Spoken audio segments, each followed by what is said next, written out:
Assalamualaikum warahmatullahi taala wabarakatuh. Salam bahagia.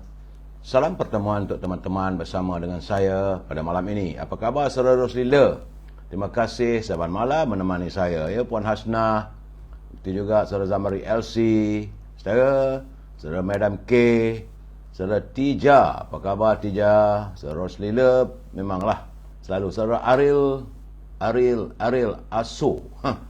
Saudara Muhammad Hamzah, Puan Hasnah, Saudara Mazlan Khalid. Begitu juga Haris Sani, Saudara Rosan Abdul Rahman, Saudara Abdul Jalil, Saudara Muhammad Ahmad, Saudara Ramzul Zam, Saudara Muhammad Zaki, Waalaikumsalam, Saudara Fazil Yub, apa khabar sahabat? Saudara Muhammad Johari. Begitu juga Saudara Haris Sani, Saudara Ibrahim Cik Muda, Joka Karim, terakhir tasbih. Saudara Nasir, Saudara Ibrahim Cik Muda ya. Itu juga saudara Aminah Kak Minah dari Kuala Terengganu. Apa khabar Kak Minah? Faizal Acoy, Saudara Syarif Tahir, Syana Ibrahim, Tijas Atuk katanya. Ibrahim Razali, Pak Chu apa khabar? Dari Langkap Perak, saudara Pak Habib, Amy Saman, Firdaus, Sevensky Brutals. Nama sedap. Ya, saudara Zulkarnain Azman, saudara Syali Ahmad, saudara Jaka Linglong dari Pulau Pinang, Rami, saudara Khairul Azman, Waalaikumsalam, salam perpaduan katanya. Saudara Mazlan Khalid, saudara Mabel Zek, saudara Awang Yusof. Begitu juga dengan saudara Abraham Manas. Cikgu Din, apa khabar Cikgu? Lenovo, Rusining Kuringot, apa khabar? Dewan Sarawak. Syed Hussein, saudara Mak Rami Mat Sidik. Terima kasih. Beliau bagi salam pada semua teman-teman, saudara Tailong, Izzuddin. Terima kasih atas doa sebut. Rusmini dari Pontian Johor, saudara Rusmini daripada Pontian. Sani Rais, Waalaikumsalam. Zainuddin Kasmi, saudara Tailong. Saudara Abdul Hamid, salam dari Kuantan katanya. Saudara Abdul Rauf, Puan Nuria Asyad, Roipa, apa khabar orang Dungun? Saudara Razak, saudara Khairul Azman, terima kasih. Saudara Cik Nadan, terima kasih saudara Khairul Azman mengingatkan teman-teman untuk sentiasa menjaga adab bila masuk dalam live saya ini. Terima kasih saudara Eddie Budiman, saudara Puan Nuria Asyad, saudara Abu Suman Hashim, Puan Nur Maria, apa khabar anda semua? Azmi Razali, saudara Nasir, saudara Kamarul Nagori, Hawa Negeri Sembilan, letus saya, saudara Pozi Muhammad dan teman-teman yang tak sempat saya santuni, saya mohon jutaan ampun dan maaf. InsyaAllah usai pencerahan nanti saudara Pendekar Mustar akan saya santuni satu persatu insyaAllah. Saudara, sebab laju sangat yang timbulnya di tiga-tiga channel saudara. Baik saudara, seperti biasa saya harus memberi pencerahan apa yang berlaku pada negara kita hari ini. Ini adalah merupakan hari yang ke-1033 bumi bertuah ini dicengah oleh virus corona. Hari ini hari Ahad saudara, tanggal 15 Januari. Besok masing-masing bersiap sedia untuk memulakan tugas, bekerja. Selamat bekerja saudara. Istirahat dah selesai. Dan selama 6 hari lah nanti ataupun 5 hari kita terus sibuk dengan urusan pekerjaan harian saudara. Doa saya agar anda sentiasa sihat, bersemangat untuk mencari nafkah rezeki yang halal untuk keluarga kita saudara. Baik. Laporan yang saya terima daripada sahabat kita, saudara Jamil Idris dan Rio. Semalam nampaknya ada pengurangan susut, saudara, agak ketara susutnya jangkitan COVID-19. Itu merupakan hari yang ke-1032 hari, saudara. Iaitu jangkitannya jumlahnya adalah 287. Alhamdulillah, saudara. Dan menjadikan jumlah kumulatifnya adalah 5,032,433. Yang agak melegakan fikiran saya apabila saya melihat tiada laporan kematian. Alhamdulillah. Dan bagaimanapun saudara, jaga juga diri kita. Pastikan kita terus melakukan penjarakan sosial supaya dapat kita segera memutuskan jaringan COVID-19. Kerana jangkitannya semalam 287. Dan saya difahamkan cuma 4 negeri saja yang meningkat. Tak banyak pun peningkatannya saudara, 2 atau 3 saja. Dan 10 negeri susut, sementara negeri Perlis kekal pada satu jangkitan saja saudara. Itu keadaannya. Dan di Selangor nampaknya juga terus susut. Hanya 105 jangkitan. Mudah-mudahan akan terus susut. Hanya Selangor saja saudara yang jangkitannya mengatasi angka 100, itu 105. Lain-lain negeri alhamdulillah tak ada saudara. Tak ada jangkitan yang tinggi. Macam Sabah single digit, 8 jangkitan. Di Pulau Pinang 9, Kelantan 1 jangkitan. Alhamdulillah warga Kelantan.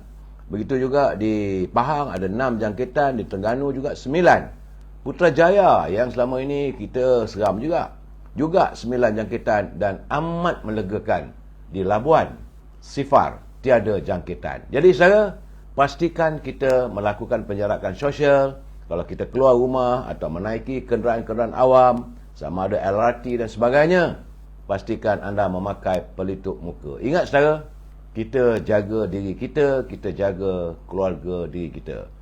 Saudara pendekar Mustar katanya berkat kerajaan baru. InsyaAllah berkat kerajaan baru, maka Sifar, maka ini virus corona pun mula seram dan angka semakin menyusut. Saudara Rosli, saudara Mak Yasin Sulaiman, saudara Abu Samah, saudara Arifin Abdul Halim, saudara Idris Mak Zaidi, saudara Ahmad Yusof, Waalaikumsalam.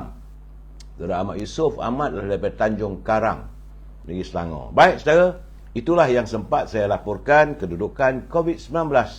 Saya sekali lagi mengingatkan anda, pastikan kita menjaga penjarakan sosial dan berusahalah untuk memutuskan jaringan COVID-19. Dah berapa dah setahun, 2 tahun dah saya setiap setiap malam saya akan mengingatkan anda. Baik saudara, kita masuk dalam segmen e-commerce. Ini penting saudara untuk mencari rezeki yang halal. Pastikan kita berniaga kalau ada kesempatan.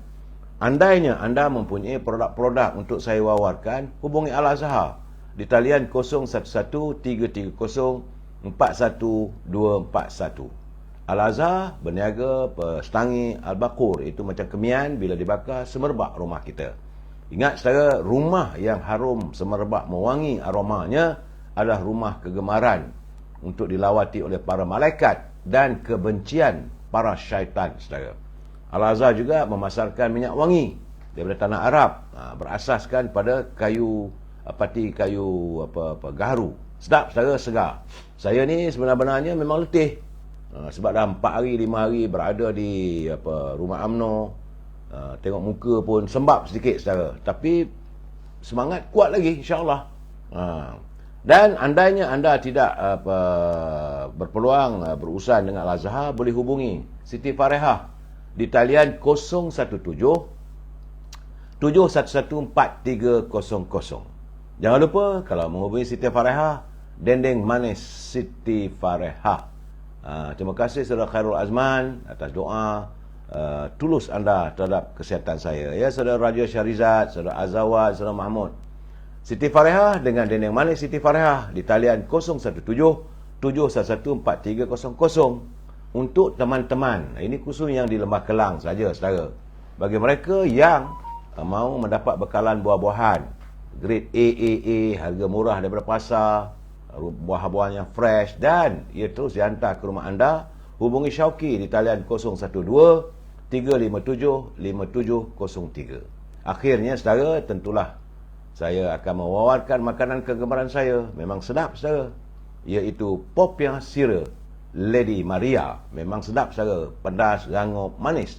Hubungi saudara Nizam di talian 019-435-1203 untuk menikmati keasyikan, untuk meratah Popiah Sira Lady Maria. Harganya pun murah sangat saudara. Cuma saya tak boleh menyatakan berapa. Itu tak boleh ya saudara. Kanda Zainal, saudara Azra, saudara Azhar Ahmad, saudara Mekmi, Zain Udin, saudara Abu Hassan Mat Tuha. Salam perpaduan katanya, saudara Abdul Rahim Rasul.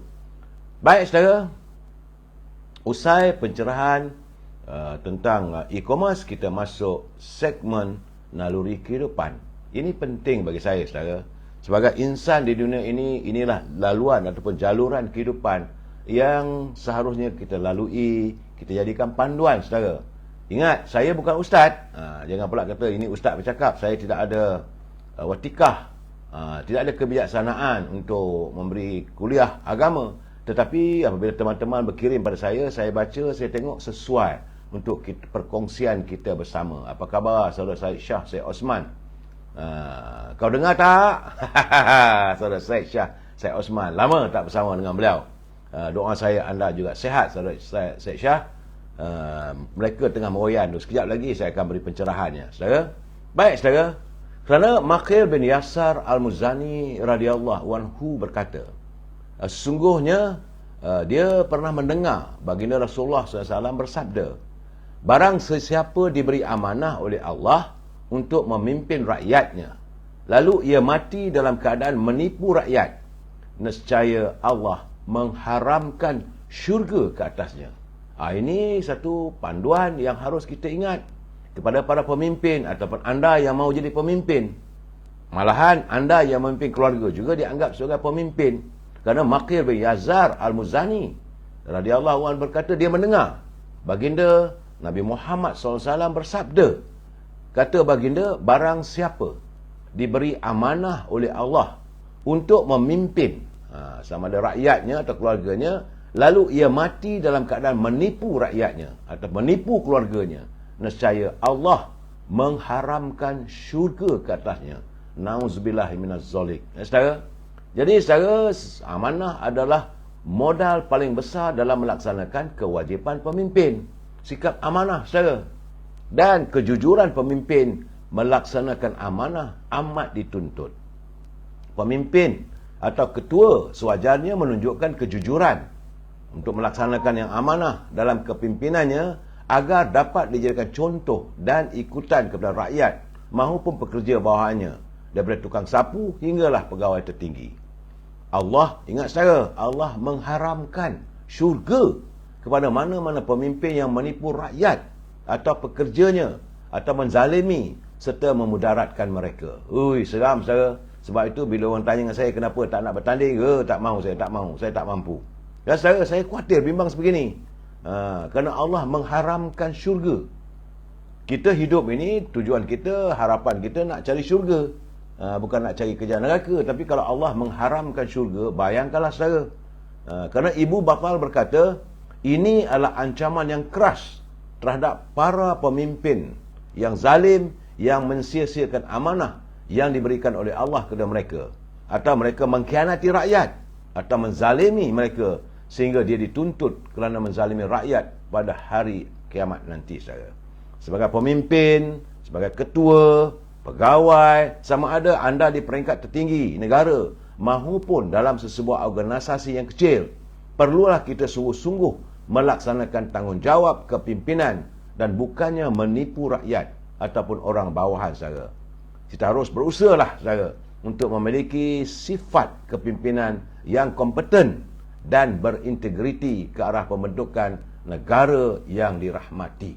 Ini pesan saya, saudara, sebab saya baca tulisan itu agak ini menjagarkan saya, saudara. Saudara Fatil, saudara Bos Ijat. Begitu juga saudara Zazi Buhari, Det Mahaziar, saudara Sejati, Ambai Sri Basir. Terima kasih saudara Ambai Basir, saudara Muhammad Puzi, saudara Kamarudin Kalam. Baik, saudara, kita santun pula. Ini mutiara kata sahabat saya, Datuk Syed Ali. Beliau merupakan mantan Ketua UMNO bahagian Ceras. Datuk Syed Ali, dia menghantar kiriman pada saya. Hari-hari juga dia menghantar dalam segmen mutiara kata. Katanya, angin bertiup bukan sekadar menggoyangkan pokok. Ingat, saudara, angin bertiup bukan sekadar menggoyangkan pokok, tetapi ia menguji kekuatan akar pokok itu. Begitu jugalah kehidupan kita. Allah memberi apa yang kita minta, tapi Allah juga melihat apakah kita bersyukur atas setiap nikmat darinya. Itu terima kasih Datuk Syed Ali atas kiriman mutiara kata yang amat berarti bagi kita untuk kita hayati bersama, saudara. Dan saya lain tak ada. Saya sentiasa mengingatkan pimpinan negara agar janganlah berbelanja wang negara tanpa had, kerana kita bimbang dan amat khawatir jika negara berbelanja tanpa had wang dari kantungnya, maka negara boleh jadi muflis, saudara. Itu peringatan saya saban hari. Hari ini juga merupakan hari yang ke-42. Countdown kita, saudara, sudah 42 hari wujudnya kerajaan perpaduan yang dipimpin oleh Yang Amat Berhormat Datuk Seri Anwar Ibrahim bersama dengan pimpinan daripada UMNO, Datuk Seri Zahid Hamidi, Datuk Faizlah Yusof dan anggota jemaah kabinetnya, di mana pembentukan kabinet ataupun kerajaan perpaduan ini berlandaskan kepada untuk menangani derita rakyat. Itulah iltizam setiap mereka yang berada di anjung kuasa di bawah pimpinan Datuk Seri Anwar Ibrahim. Matlamatnya adalah untuk menangani derita rakyat. Semoga dalam tempoh 100 hari kelegaan dapat kita lihat, saudara. Punca-puncanya saya nampak dah dekat-dekat dah. Yang saya nampak, saudara. Namun begitu, sebelum saya memberi pencerahan, kita santun dulu pantun Pak Nazil. Terima kasih Pak Nazil daripada Perlis menghantar kiriman saban hari pada kita, saudara. Anak landak di depan gua, kata Pak Nazil. Serba salah di celah batu. Menang tidak bermakna semua. Demikian juga kalah begitu. Jadi dalam sekarang ni, dalam proses demokrasi ni, saudara, kita harus berpegang pada prinsip menang tidak menang semua dan kalah tidak kalah semua. Ini mesti dipegang. Jangan pula nak bangkit-bangkitkan. Ini teguran daripada Pak Nazil. Tambahnya lagi, penat bekerja mengangkat tanah, rasa takat bersandar di titi. Dia bila rasa takat bersandar di titi. Saja-saja membuat fitnah, azab akhirat sedia menanti. Oleh itu, pastikan anda tidak menabur fitnah. Itu pesan Pak Nazil melalui pantunnya. Terima kasih Pak Nazil, supaya anda sihat walafiat di Perlis dan teruslah berkarya supaya dapat kita berkongsi pantun Pak Nazil. Saudara Dola Ayuna, Haziz Hazara, Muhammad Supri, salam saudara Muhammad Syahid, saudara Zulqamar, saudara Abdul Qadir. KJ semalam tidur pasang aircon kuat panas. Saya tidak mahu untuk menyindir mereka, saudara. Saudara Nazari Abdul Sari, dia kata Assalamualaikum. Saudara Lencai, UMNO menang tak gebang, kalah tak tumbang. Ya, saudara Lencai, terima kasih. Begitu juga saudara Azhar Muslim, saudara Syuhaimi, saudara Ajun Nil Muhammad, saudara Mitop, Ani Abung, Azman Hussein, Nur Zaman. Selamat malam. Terima kasih Kerajaan Perpaduan, saudara. Saudara Abdul Karim ditanya pada saya, Abdul Mubin ditanya, apa cerita KJ banyak songeh? Sabar. Saudara, usai pantun dan bila saya nak masuk segmen ini, saya mesti mengingatkan anda. Ini penting, saudara. Kerana saya harus mengingatkan kepada teman-teman, mereka yang menyunting semula live saya ini dan dimasukkan ke dalam channel YouTube ataupun mana-mana channel sekalipun, saudara, maka mereka adalah bertanggungjawab di atas setiap suntingan yang dilakukan. Pihak saya tidak akan bertanggungjawab langsung ke atas komen-komen yang diberikan oleh pembaca. Oleh itu, saudara, sila pastikan anda berfikir panjang terlebih dahulu sebelum membuat sebarang komen anda.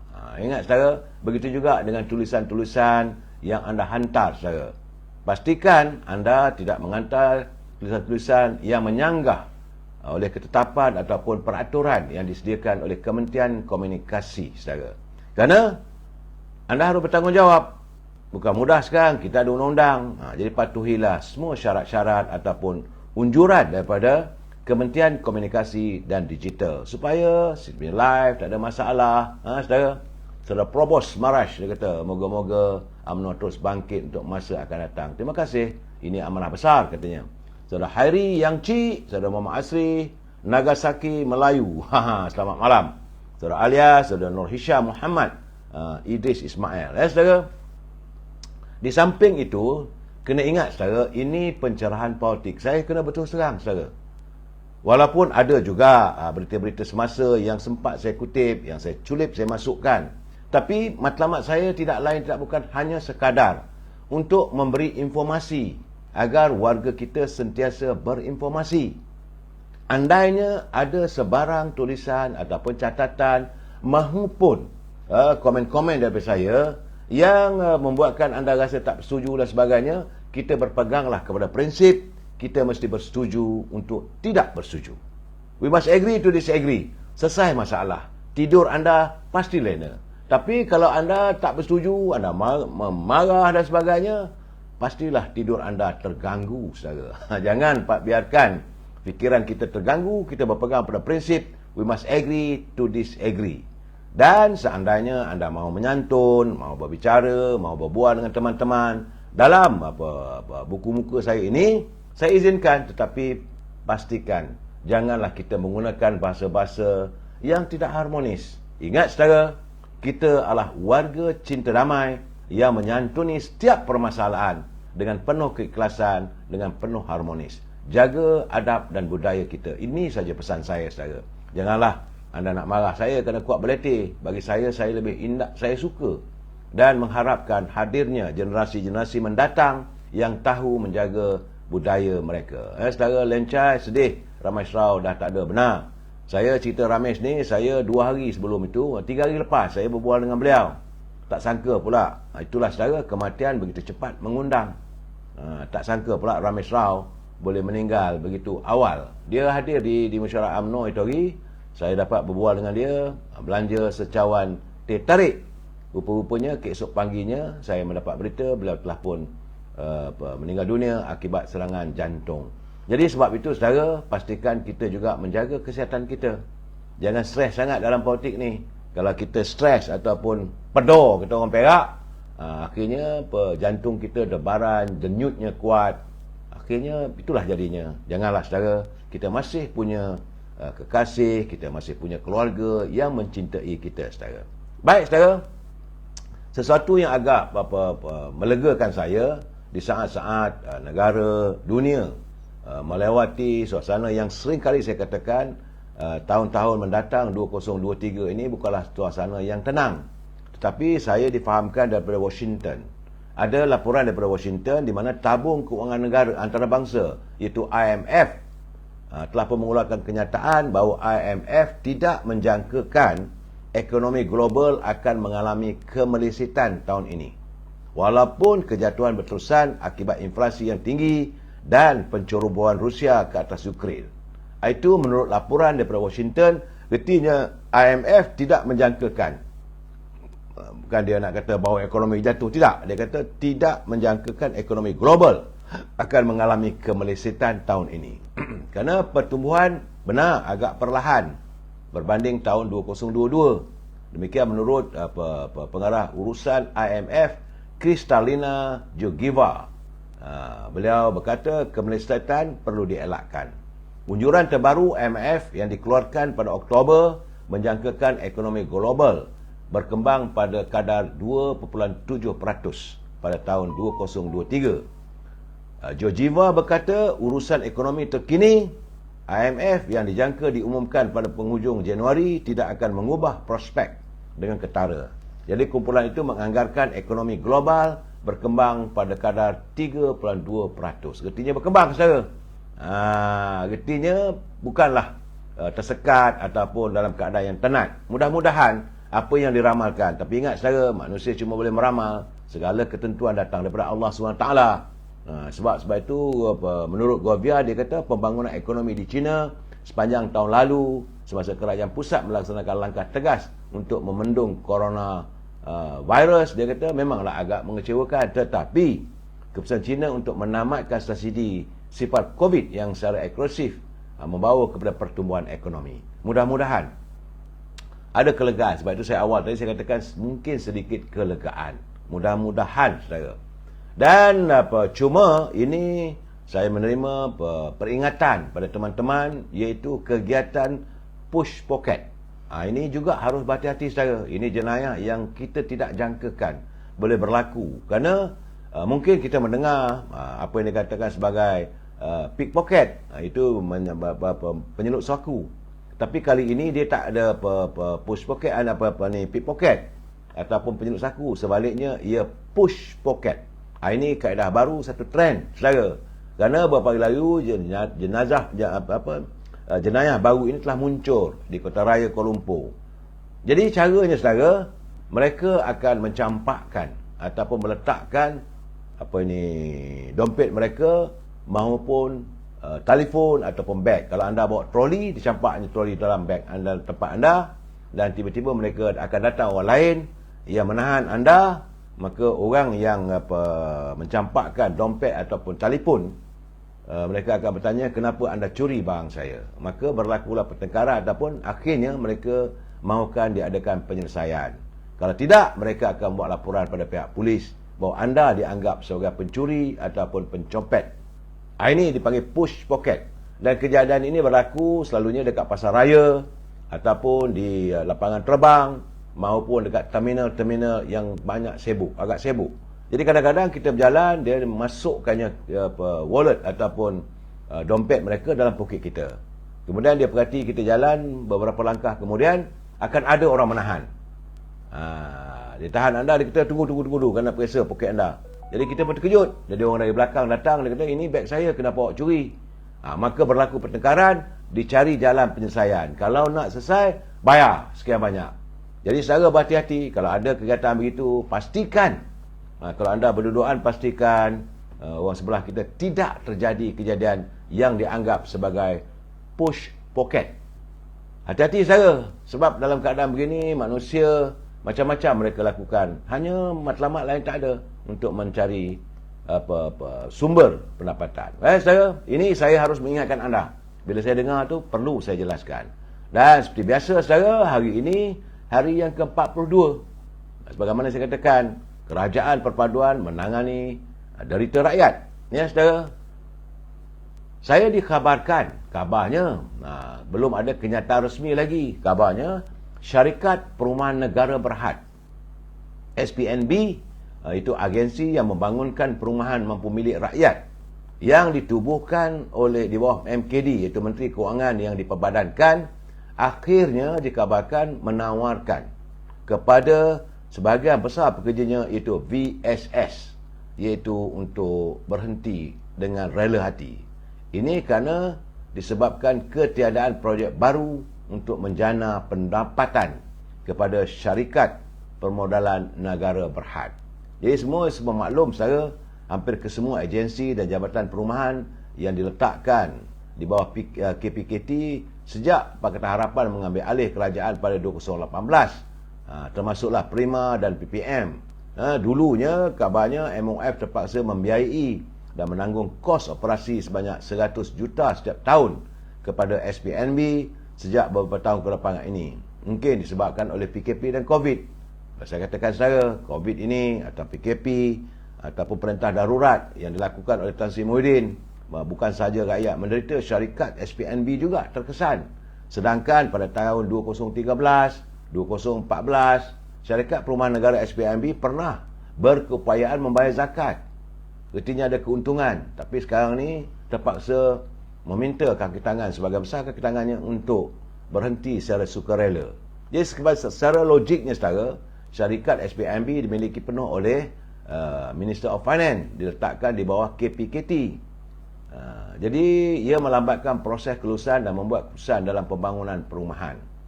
Ini kita harapkan agar pihak pentadbir di Anjung Kuasa Putrajaya, khususnya Yang Berhormat Datuk Seri Anwar Ibrahim selaku Menteri Kewangan, usahalah supaya tidak berlarutan masalah ini berlaku pada syarikat SPNB ini, kerana rakyat mengharapkan isu perumahan dapat diselesaikan. SPNB diwujudkan untuk membantu rakyat membina rumah dengan memberi bantuan pinjaman dan dibangunkan bank rumah tersebut oleh kontraktor-kontraktor yang berdaftar dan sebagainya.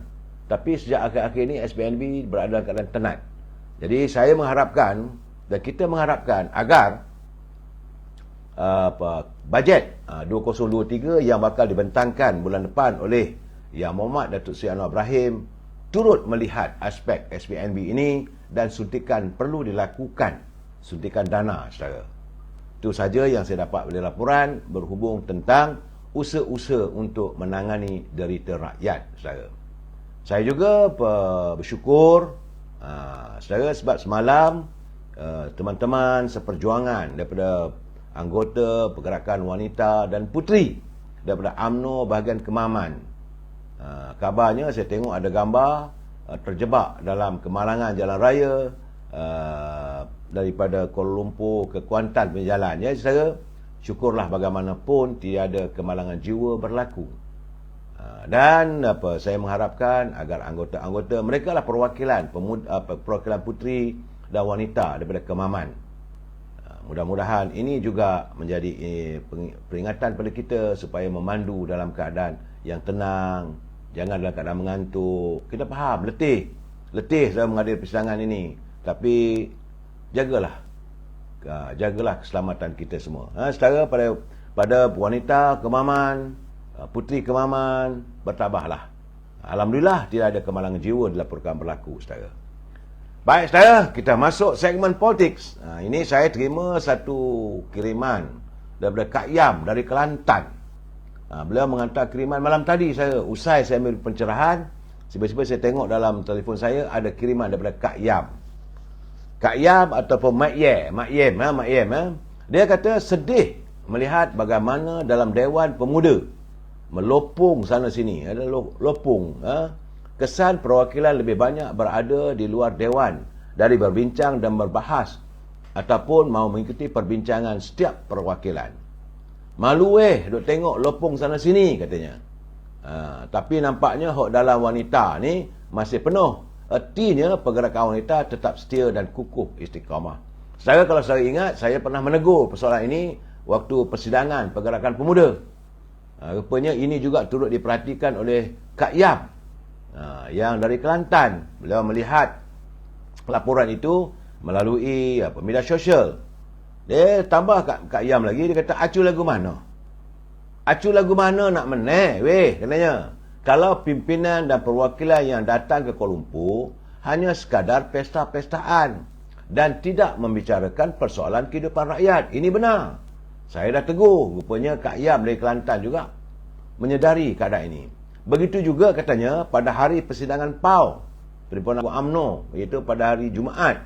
Saudara, semasa ucapan Presiden penuh. Tapi lepas Jumaat, lopong sana sini, terutama tempat duduk perwakilan lelaki. Itu tegurannya. Acu lagu mana nak menang jika diadakan pilihan raya negeri nanti? Andai mereka yang bernama pemimpin masih khayal dan merasakan UMNO terus sebagai teraju kepimpinan negara.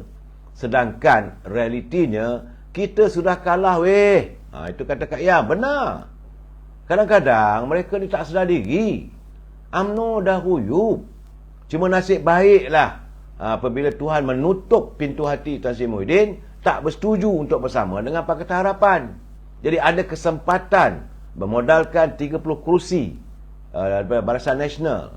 Saudara G Black, dia kata hak rakyat nak bicara buat apa, yang penting kenyataan jilat DAP mesti diutamakan.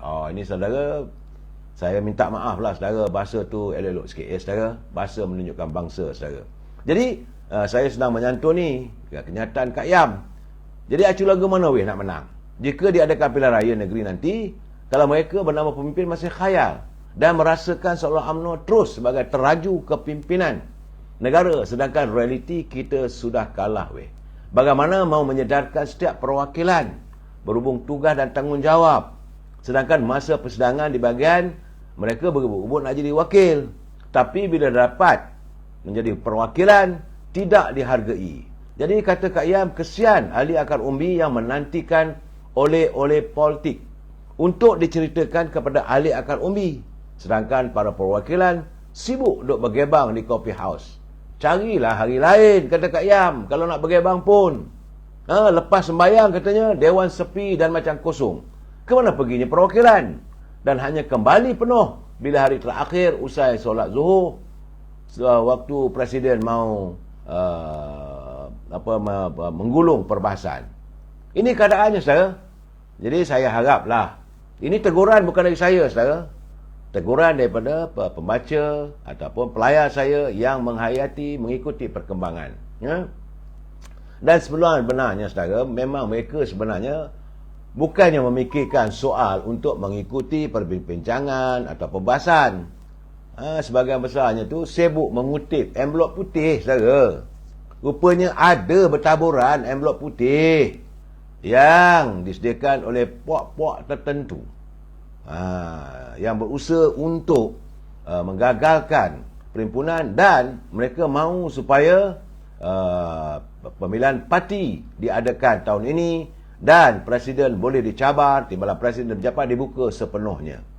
Sedangkan saya kena ingat dalam sejarah perhimpunan UMNO, memang isu tentang tiada pertandingan jawatan nombor 1, nombor 2 ni memang dah biasa. Tahun 1996 adanya bermula dengan cadangan Majlis Kerja Tertinggi UMNO Yang waktu itu dia kata hanya untuk jawatan nombor 1 tidak dipertandingkan. Jadi bagaimanapun dalam persidangan tahun 1996, perwakilan mengumumkan usul baru, usul tambahan sebagaimana yang dilakukan oleh perwakilan dari Rembau untuk memasukkan satu usul baru, dan ia dipersetujui oleh waktu itu Allahyarham Tan Sri Ninam Shah selaku pengurusi tetap persidangan. Dimasukkan juga jawatan nombor 2 tidak dipertandingkan. Jadi Perhimpunan Agung UMNO bersetuju. Ketika itu nombor 1 dia Dr. Mahathir dan jawatan timbalan Presiden Datuk Seri Anwar Ibrahim. Artinya 1996 sudah nampak riak-riak. Sudah nampak riak-riak bahawa Dr. Mahathir mahu menyingkirkan Datuk Seri Anwar Ibrahim. Tapi perwakilan waktu itu sedar. Ada perwakilan yang bangun minta supaya ditambah, bukan hanya untuk Presiden tapi juga untuk timbalan Presiden. Jadi bagaimanapun mesyuarat bersetuju, itulah diterima sebagai keputusan Perhimpunan Agung UMNO. Tak ada siapa pun nak mencabarnya. Tahun 2001, tahun 2001 pula, Majlis Kerja Tinggi membentangkan usul supaya tidak ada pertandingan nombor 1 dan nombor 2, iaitu antara Dr. Mahathir dan Pak Lah. Kerana baru saja Datuk Seri Anwar Ibrahim disingkirkan daripada UMNO masa itu. Dan Perhimpunan Agung UMNO bersetuju. Tak ada masalah, diam, sepi.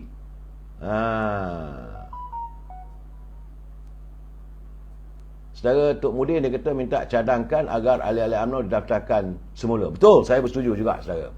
Kemudian tahun 2023 memang tidak ada usul dari Majlis Tinggi, tetapi usul tambahan datang dari perwakilan yang dibahas dan diundi, dan Perhimpunan Agung bersetuju agar jawatan Presiden dan timbalan Presiden tidak dipertandingkan.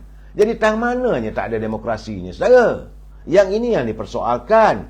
Sekejap lagi saya akan ulas lagi, saudara. Bagaimanapun saya nak mengulas juga tulisan saudara Datuk Dr. Ramlan Yunus di hantar kiriman pada saya. Dia kata hanya kerana jawatan Presiden dan timbalan Presiden UMNO tidak dipertandingkan, maka dianggap UMNO dianggap demokrasi telah tiada, ataupun demokrasi dalam UMNO dianggap sudah mati. UMNO dianggap sudah tidak relevan dan dijauhi oleh generasi muda. Katanya hanya disebabkan tiada pertandingan jawatan Presiden timbalan Presiden. Ini kata Datuk Dr. Ramlan. Bagaimana dengan parti-parti lain yang Presiden dan timbalan Presiden mereka tidak ditandingi? Di sini kadang-kadang saya memuji Parti Keadilan. Bertahun-tahun sejak diasaskan, bila Datuk Seri Anwar Ibrahim tak ada, digantikan oleh Kak Wan, tak ada siapa pun yang membangkang. Saya jangan lupa, saudara, ini sejarahnya, saudara.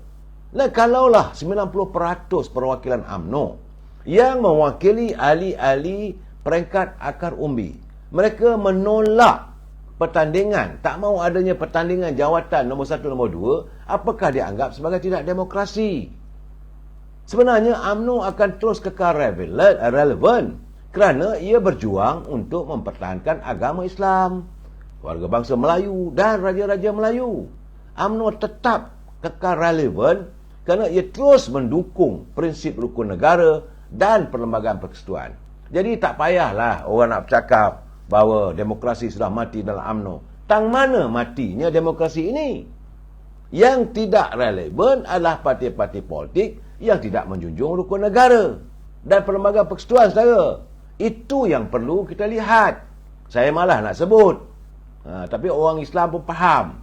Yang sibuk menjaja agama dan sebagainya. Inilah yang tidak relevan kerana parti-parti mereka mendakwa mereka berjuang untuk Islam, Melayu dan Raja Melayu, tetapi engkar kepada ulil amri. Saudara, ini kerana raja-raja dan ketua agama, mereka adalah merupakan ulil amri, bercakap agak-agak, tetapi bila tuanku menyarankan dibentuk kerajaan di mana satu perpaduan, mereka menolak. Jangan salahkan Datuk Seri Anwar Ibrahim. Tuanku menyarankan supaya Perikatan Nasional dan Pakatan Harapan membentuk kerajaan. UMNO buat keputusan baru kata saya, tak apalah, kita terus kekal sebagai pembangkang. dengan 30 kursi. Tak ada masalah. Kita akan berusaha untuk menjadi pembangkang yang berhemah, ya, dan akan bangkit kemudian. Tetapi ditolak oleh Perikatan Nasional. Ini kena jelas. Perikatan Nasional, dalam Perikatan Nasional ada Parti Pribumi Bersatu Melayu, ada PPBM, dan ada Parti PAS, ada Parti Gerakan. Mereka menolak saranan Ulil Amri, Seri Paduka Baginda Pertuan Agong. Apakah ini tidak menyanggah perlembagaan? Jadi ini keadaan saudara. Jadi orang buat semua salah. Apa yang mereka lakukan benar. Sebab itu seandainya UMNO dapat berubah sikap pemimpinnya, maka sudah pasti kita akan kembali dan terus relevan di hati rakyat. Soal anak muda, janganlah kita tuduh mereka. Saya tidak menuduh. Kerana anak-anak muda, mereka sudah terdedah dengan kepelbagaian informasi melalui media sosial. Mereka terdedah, dan kesilapan pimpinan di peringkat bahagian-bahagian, mereka leka. Merasakan UMNO ni tak menang, boleh menang. Dan bila disantuni oleh anak muda, mereka tak nak menjawab. Jelaskanlah. Mereka tidak berani untuk menjelaskan, menyatakan kebenaran. Akhirnya anak muda membuat keputusan, mereka memilihlah siapa yang menjual cerita-cerita yang sedap didengar. Akhirnya kita tewas. Nak salahkan anak muda? Saya tidak menyalahkan anak muda. Kerana mereka adalah diumpamakan pohon-pohon muda, bunga-bunga yang baru kembang mekar. Ia memerlukan santunan embun, dirus air, barulah dia segar bugar. Tapi kalau bunga-bunga kuntum-kuntum pertiwi negara ini dibiarkan dalam keadaan yang membahang, maka apa jadi? Lunyailah semangat mereka. Jadi sebab itu saya mengharapkan pimpinan jangan menyalahkan anak muda. Santuni anak muda. Kita kaya dengan ungkapan kata-kata. Yang tua mesti menyayangi yang muda. Barulah yang muda menghormati yang tua. Tapi kalau orang tua ni berjalan sana, berjalan sini, anak muda bagi pandangan, tak nak dengar. Macam mana anak muda nak sayang? Macam mana anak muda nak hormat? Sebab anda tak sayang pada mereka. Saudara, ini bukan, saudara, saya nak bercakap ni, saudara, Mr. 25%. Kalau 140 ketua bahagian sokong Zahid, openlah apa takut. Ini bukan Zahid Hamidi yang minta supaya ditiadakan pemilihan. Ini kena jelas, saudara. Dalam ucapannya, beliau mengatakan saya pulangkan pada perwakilan untuk menentukan pemilihan parti. Tapi masalahnya orang tak nak faham. Memanglah sebagai sebuah batera, bila ada kesilapan, Zahid seoranglah kena pikul. Yang menyarankan adalah ahli perwakilan daripada Rembau, daripada kawasan Tok Mat, kawasan Timbalan Presiden. Waktu merasmikan persidangan pemuda, wanita dan puteri, Tok Mat dah mengatakan kalau boleh jangan ada pertandingan demi kestabilan politik. Itu permintaan Tok Mat. Waktu Datuk Seri Zahid Hamidi berucap dalam ucapan dasarnya, sila hayati balik, saudara. Ada bukunya, mewajah cabaran baru ini, UMNO ini. Dia mengatakan soal pemilihan parti saya serahkanlah pada perwakilan. Itu saja, saudara, tak lebih. Tak ada dia kata saya mau jangan ada pertandingan. Tak ada. Tapi apa nak jadi? Bila keputusan diambil, Zahid yang salah. Saya bukan nak membela saudara, tidak. Tapi saya harus menyatakan kebenaran. Sebab ruangan saya ini menyatakan yang benar. Dan kita mesti bersetuju untuk tak bersetuju. Berbalik tentang cerita KJ saya selalu lihat sendiri. Waktu dia diberi peluang menjadi calon, jadi wakil, dia kata UMNO parti dah sesat. Kemudian dia kata UMNO parti dah sakit. Itu masa pilihan raya di Sungai Buloh. Tapi masih nak bertanding jawatan presiden. Kamu dah kata parti sesat, nak jadi presiden, buat apa? Itu perangai dia. Jawabnya, ayyoyo karawale. Kemudian sebenarnya saya rasalah, saya mengharapkan agar Biro Disiplin mengkaji lah. Sebab tak habis-habis lah.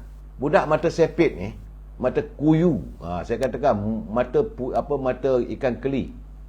Saya tak boleh percaya orang begini, saya. Orang semua salah. Apa jasa dia pada UMNO? Waktu dia menjadi ketua pergerakan pemuda UMNO, UMNO tumbang. Tapi dia salahkan Datuk Najib. Dia gagal menyantuni hati anak muda. Dia cuma hanya dilihat sebagai kononnya sebagai idola. Kalau kamu sebagai idola, tentulah anak muda akan mengikut cakap kamu. Tentulah anak muda akan bersetuju dengan saranan kamu.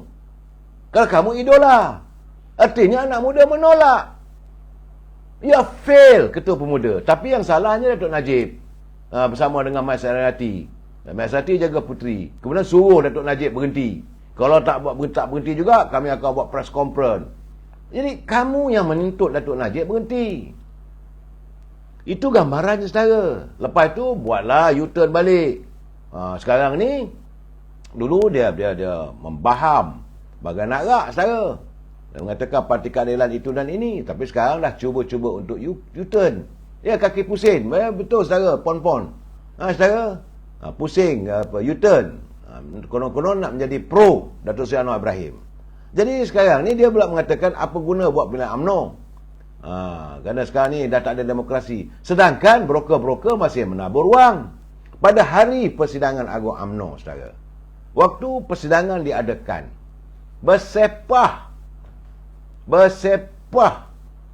kertas envelop putih. Cuma tak sampai ke tangan saya saja. Mungkin mereka takut kalau sampai kat saya, waktu itu juga saya dedahkan. Ini gambarannya. Mereka mahu supaya perwakilan membuat keputusan supaya jangan diadakan pemilihan jawatan presiden dan timbalan presiden. Dan bila diadakan pengundian, sebenarnya saya kena ingat saudara, diadakan pengundian pada sekitar jam 3.45, 4 petang macam itulah. Pengurusi tetap Tan Sri Badarudin, dia kata sekarang ni ada usul tambahan. Daripada 2 usul, salah satu usul itu ditambah perkataan. Usul tambahan dibenarkan, bukan tak dibenarkan. Yang ini yang disanggah oleh Datuk Ismail Sabri, katanya tak boleh. Masalah kamu lawyer sangatlah. Itu keadaannya. Boleh. Sebab keputusan yang dibuat oleh Perhimpunan Agung UMNO itu adalah muktamad. Itu Dewan Tertinggi Perhimpunan Agung UMNO memutuskan. Kerana Tan Sri Badarudin, dia bertanya pada seluruh perwakilan, siapa yang bersetuju agar tidak ada pertandingan jawatan Presiden UMNO? Sila bangun. Saudara, 90% ahli-ahli perwakilan bangun. Itu yang dituduh kononnya perwakilan ini, perwakilan hantu dan sebagainya. Ini bagi saya satu tuduhan yang tidak benar. Siapa yang tidak bangun, saudara? Yang tak bangun di kalangan ahli Majlis Tinggi 4 orang. Saya ada dalam dewan, saya memengerti, saya tengok siapa yang tak bangun. Yang tak bangun mantan Perdana Menteri Datuk Ismail Sabri. Yang tak bangun mantan Ketua Perangan, iaitu Syahril Hamdan. Yang tak bangun mantan Menteri Besar Johor, Datuk Hasni. Dan yang tak bangun mantan Ketua Perhubungan UMNO Selangor, Tan Sri Norma. Saya tengok tak bangun 4 orang lah. Itu gambaran dia, saudara. Getinnya demokrasi ada. Dan tak ada pula kita nak marah, tak ada pula nak dibu. Jadi sekarang ni saya terfikir, saudara, seandainya katalah pada semalam diputuskan, maka jawatan presiden, timbalan presiden dibenarkan bertanding. Okey, saudara, sebab kesan daripada envelop putih dan sebagainya, boleh bertanding. Ya? Dan maka diadakan pemilihan parti 5 bulan kemudian. Seandainya keputusan memihak pada Datuk Seri Zahid Hamidi dan Tok Mak Hassan sebagai presiden, apakah mereka boleh terima? Can they accept the losing? Pemilihan ini mesyuarat PAU pun mereka tak boleh terima. Nak terima kalau ada pertandingan. Saya rasa ini baral lah. Unless kalau presiden membuat pengumuman, saya dengan ini nak mengumumkan sebagai Presiden UMNO, dengan ini saya tidak mengizinkan jawatan presiden dan timbalan presiden ditandatangani. Itu boleh salahkan Zahid Hamidi. Tok Mat hanya merayu. Zahid Hamidi, saya bukan nak membela saya. Dengar betul-betul. Real. Ini yang saya kata, rumah siap pahat berbunyi. Masalahnya mereka, sebab saya tengok hari ini bergedudup lagi. Saya sepatutnya tak nak mengulas pun lah. Berapa banyak wang dihamburkan. Saya yakin, alhamdulillah, mungkin pimpinan perangkat bahagian dapat lagi duit. Sebab akan ditabur lagi wang supaya mereka akan menentang keputusan yang telah diputuskan. Saudara Aiman, ramailah walaupun saya tak ambil kisah, cuma saya nak menjelaskan kepada warga UMNO akan umbi supaya mereka faham. Semalam Persidangan Agung UMNO memutuskan 90% ahli perwakilan, malahan dituduh adanya perwakilan hantu, kata Khairi Jamaluddin. Kemudian Syamuddin pula mengatakan, saya berterima kasihlah pada Presiden yang telah memaafkan 10 orang yang menandatangani surat akuan bersumpah menyokong Tan Sri Muhyiddin. Tapi bagaimanapun setelah itu mereka menarik balik surat sokongan. Syed Syamuddin kata terima kasihlah pada Presiden, terima kasih pada Dr. Zahid. Bagi saya ucapan-ucapan hanya sekadar melunakkan. Tapi bila dikatakan demokrasi sudah mati dalam UMNO, di mana matinya? Sedangkan perhimpunan memutuskan secara demokrasi. Saya tak faham. This one I cannot brain lah, brother.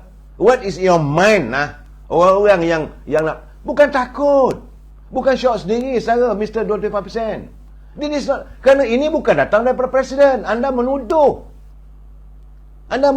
buat tuduhan. Memang sedaplah menuduh itu, menuduh ini, membuat andaian. Kononnya Zahid Hamidi menipu perwakilan. Tang mana dia tipu? Yang ketahu saya, wang bertabur di dalam envelop digunakan supaya para perwakilan mengundi untuk tidak untuk mahukan supaya jawatan Presiden, timbalan Presiden ditandatangani. Tetapi dia orang terima duit masuk poket, dia orang tetap mahu supaya jangan ada pertandingan bagi jawatan Presiden dan timbalan Presiden. Kerana mereka memikirkan bila adanya pertandingan, parti akan pecah lagi. Ini sebenarnya secara keputusan demokrasi. Tang mana lagi kau nak ikut? Saya pun tak faham. Keputusan yang mana nak ikut? Perhimpunan 90% ahli-ahli memutuskan jangan ada. Untuk yang lain boleh. Artinya jawatan naib Presiden. Semalam saya dah bercakap, 10 orang nak menawarkan diri. Bertandinglah. Untuk jawatan Majlis Tinggi, bertandinglah. Untuk jawatan Ketua Pemuda, bertandinglah. Ketua Puteri, Ketua Wanita, tak ada masalah. Tapi cuma yang diminta agar jawatan Presiden dan timbalan Presiden tidak ditandingi sebagaimana yang saya katakan saudara. Saudara kena ingat saudara, pada tahun saya rasa kadang-kadang geram juga saudara. Dia orang menuduh dan menuduh. Sebabnya saudara, saya pada tahun 2001, sekali lagi saya ingatkan, tahun 2001 Majlis Kerja Tertinggi UMNO, ini Majlis Kerja Tertinggi UMNO saudara, membentangkan usul. Ini usul daripada Majlis Tinggi supaya jawatan Presiden tidak ditandingi. Bagaimanapun untuk jawatan timbalan, waktu itu saudara bukan 1996, tahun 1996, agar jawatan timbalan Presiden boleh ditandingi. Dan perwakilan Perhimpunan Agung UMNO memutuskan tak mahu. Kata tak mahu jawatan Presiden dan timbalan Presiden ditandatangani. Dengan muka yang masam, Dr. Mahathir terima hakikat. Itu keputusan perwakilan. Maka diterima pada tahun 1996 tiada pertandingan untuk jawatan Presiden dan timbalan Presiden. Kerana ketika itu Datuk Seri Anwar Ibrahim sebagai timbalan Presiden. Ini kena jelas saudara. Apakah ketika itu demokrasi sudah mati dalam UMNO? Kemudian pada tahun 2001, usul daripada Majlis Kerja Tertinggi. Kalau itu usul itu datang daripada MKT, tentulah ia dipimpin oleh Presiden. Sebab Presiden menjadi pengusi dalam mesyuarat Majlis Kerja Tertinggi. Kalau itu usulnya dibuat oleh Datuk Zahid Hamidi, bolehlah dianggap beliau mengumpulkan Majlis Tinggi membawa usul MKT. Selalunya usul MKT ini seringkali usul Presiden. Rozana, kenapa benci Zahid? Saya pun tak faham. Saya tidak faham kenapa Datuk Zahid Hamidi dibenci. Sedangkan Kalau dia dituduh konon korupsi dan sebagainya, besok dia bercara lagi. Dia akan pergi ke mahkamah lagi besok. Saya pun tak faham why they hate him. Di mana buktinya kalau kata dia sakau lah apa semua? Mana? Saudara Anas ni dia kata sudah-sudahlah. Sepatutnya usul tu pun memang tak dirancang.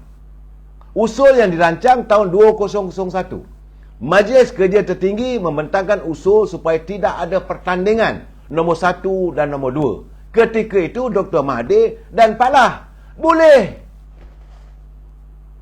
Maka suburlah demokrasi era kepimpinan Dr. Mahathir dan Pak Lah dalam UMNO. Katanya, apa hal anda ni? Dan semalam keputusan itu datang daripada perwakilan Rembau. Di waktu dia membahas usul, dia kata menyentuh soal jawatan presiden ni, kita mahu janganlah ada diadakan pemilihan kerana kita tak mahu melihat perpecahan dalam parti. Maka ramailah perwakilan yang datang menyokong. Dan bila dibuat keputusan, maka dia terima. Apa benda ni? Boleh kata tak ada demokrasi. Saya pun tak faham. Jadi sebab itu saya terfikir, seandainya okeylah ada pemilihan. Dan resultnya ataupun hasilnya yang menang Datuk Zahid dengan Tok Mak Hassan. Apakah demokrasi juga mati? Kita kena terima prinsip demokrasi. Yang kalah, yang sedikit memperakui yang menang. Ini fakta saya tak faham. Memanglah kita dengar banyak perwakilan ahli-ahli UMNO mereka Kahumbi tahu bahawa jawatan presiden dan timbalan presiden ni kononnya dicanangkan Zakari Jamaluddin nak bertanding. Datuk Isyamuddin nak bertanding. Ismail Sabri juga nak bertanding. Kononnya. Jadi ahli-ahli merasakan buat apa nak adakan sampai 5-6 orang? Apakah nak menggambarkan sebagaimana mengiyakan kenyataan Khairi, UMNO dah rosak dan sebagainya. Berpecah belah kita. Sebab kalau ramai sangat. Tapi tiba-tiba ahli-ahli merasakan tak perlulah kita buat keputusan, jangan ada pertandingan. Kekalkan. Supaya dapat kita melakukan UMNO bangkit semula. Salah. This I cannot brain. Kalau datang usul itu yang bawa Datuk Mak Hassan atau yang membawa usul itu Majlis Tinggi, tapi mereka akan menuduh, itu tentulah Datuk Mak Hassan suruh ahli dia sebagaimana yang dikatakan oleh Khairi Jamaluddin. Dia kata Datuk Mak Hassan lah yang menyuruh. Apakah itu benar? Itu adalah presumption. Kebenaran pasti akan terselah, saudara. Jadi saya haraplah dalam keadaan begini. Sebab itu saya nak katakan kepada ahli-ahli mereka yang merasakan diri mereka pemimpin, sebenarnya saudara, mereka tidak layak untuk dipanggil sebagai pemimpin. Kalau inilah pemikiran yang ada dalam pemikiran mereka, perhimpunan dah memutuskan. Dia dah dituduh lagi tidak ada demokrasi. Yang mengundi semalam tu bukan ke demokrasi, brother. Jadi saya kena brain. Apalah orang UMNO. Sekarang saya fikir, apalah untung nasib UMNO ni. Teruk sangat dapat orang, dapat pemimpin yang pikirannya mereka sebegitu. Hancur hati rakyat. Ahli akal umbi pun tak setuju kata. Secara Abrar Reji, seorang pemimpin perlu berani. Memang dia berani. Datuk Zahid Hamidi dah cakap pada KJ, I'm ready to fight.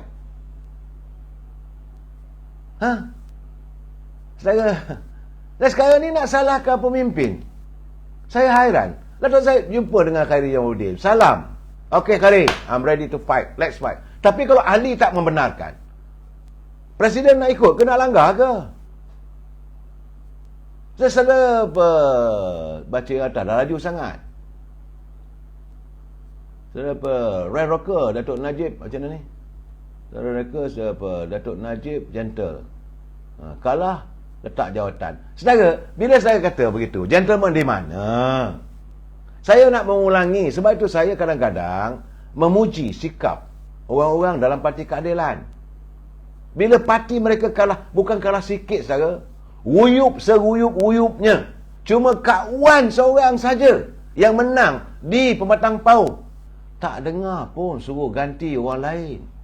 Mereka tetap kekal istiqamah bersama pemimpin. DAP pernah guyup daripada 40 tinggal 11 kursi saja. Tak suruh pun pemimpin dia letak jawatan.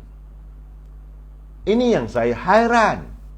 Dan sekarang ni sudah ada pula yang bersetuju pandangan P. Ramasamy dari Pulau Pinang. Oh, dia mengatakan Zaid Amidi is a problem to the Pakatan Harapan.